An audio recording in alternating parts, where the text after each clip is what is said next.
अस्सलामुअलैकुम। आज मैं आपके लिए लाई हूँ अपने कुकिंग चैनल सिदरतुन नासिम में आलू अंडे की जो है वो मज़ेदार सी रेसिपी। भुना हुआ जो आलू अंडे का सालन होता है, नाश्ते में भी आप इसे ले सकते हैं, दोपहर के खाने में भी इसे ले सकते हैं।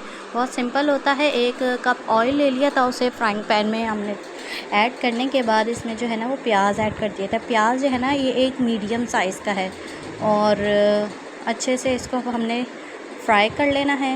इसको आपने ना 2 से 3 मिनट करना है। इसके कलर को आपने ज़्यादा चेंज नहीं करना है, ठीक है। और मज़ीद चैनल को वीडियो को जो है आपने एंड तक देखना है। ये मेरी अम्मी की रेसिपी है। अच्छा जी, अब इसके अंदर बहुत मज़ेदार मेरी अम्मी ना आलू अंडे बनाती हैं। तो अब ये ना यहाँ पे ना अदरक है ना हमने इसमें ऐड कर लिया।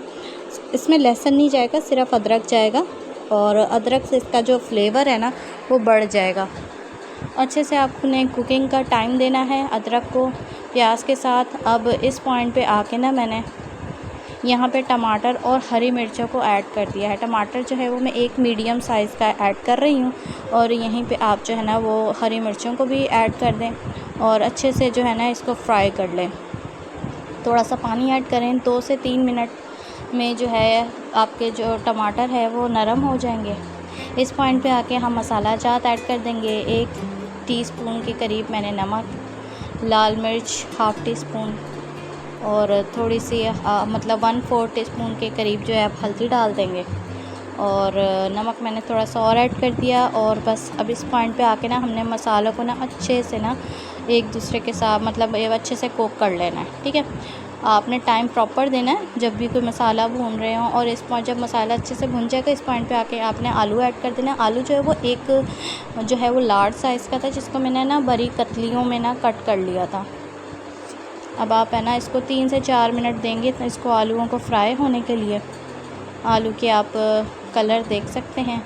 और यहाँ पे आके ना मैंने सूखा धनिया भी 1 टेबलस्पून के करीब ऐड कर लिया है और अब मैं अच्छे से मिक्स कर लूँगी। ये 4 अंडों का मैं बना रही हूँ आपको सिखाना। आलू अंडे का जो सालन है, सालन से मुराद भुजिया जिसे आप कहते हैं। और इस पॉइंट पे आके हमने अंडों को ऐड कर दिए। अब आप जब अंडे ऐड कर देंगे ना तो इसके बाद फ़ौरन इसके अंदर ना चम्मच आपने नहीं चलाना है, आप रुक जाइएगा। तकरीबन 30 सेकंड के करीब जो है ना वो आप रुकिएगा, ठीक है ना, ताकि वो थोड़ी से जो है ना वो कुकिंग का उसको हीट मिल जाए, ठीक है। 30 सेकंड जैसे ही गुजर जाएं तो आप इसको जो है वो अब मिक्स कर इस पॉइंट पे आके ना अब आपने ना मिक्सिंग स्टार्ट कर देनी है। स्लोली जो है वो आप मिक्स करते रहेंगे और इसको थोड़ा सा टाइम लगेगा यहाँ पे।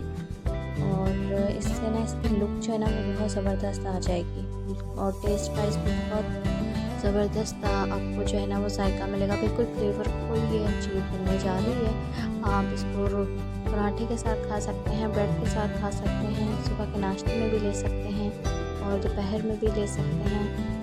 और देखें अभी ये ना स्लोली ग्रेजुअली अपनी लुक चेंज कर रहा है, माशाल्लाह से बहुत प्यारी सी इसमें लुक आ रही है। अब इस पॉइंट पे आके ना मैंने लिड लगा देनी है इसको 5 से 7 मिनट के लिए लो फ्लेम पे और अंडे को कुक होने का टाइम देना है। मैं इसकी लुक भी आपको दिखा देती हूँ कितनी शानदार इसकी लुक बन गई। एंड में मैंने हरा धनिया चूँकि नहीं था तो सिर्फ हरी मिर्ची ऐड कर दी थी, कोई लाने वाला नहीं था, लेकिन इसमें हरा धनिया ज़रूर ऐड कर दीजिएगा। माशाल्लाह से इस फाइनल लुक को आप देख सकते हैं। मज़ीद चैनल को लाइक और सब्सक्राइब ज़रूर कर दीजिएगा और मज़ीद फ्यूचर में अच्छी वीडियोस यानी कि खाने से रिलेटेड देखने के लिए मीठा, नमकीन हर तरह की डिशेज़ इस चैनल पे आने वाली हैं। पहले भी काफ़ी चीज़ें अपलोड कर चुकी हूँ, तो आप और वीडियोस को भी जाके मेरी देखिएगा। Thank you so much.